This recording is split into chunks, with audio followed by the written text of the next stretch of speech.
ចាំមើលចាំនេះទៅមកមើលបានយកបកទៅទិញពោតអាបានសេភេជាឲ្យបានហូចចង់ហ្នឹង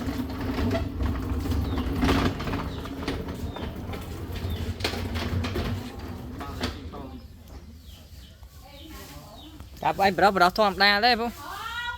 កាប់ប្រុសត្រែមប្រុសធម្មតាទេ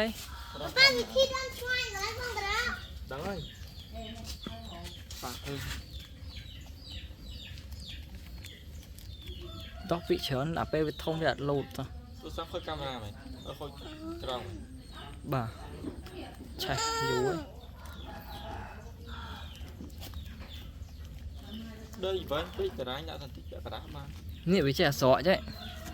ខ្ញុំដាក់ពាក់កណ្ដាលទៅវាស្រកឡើង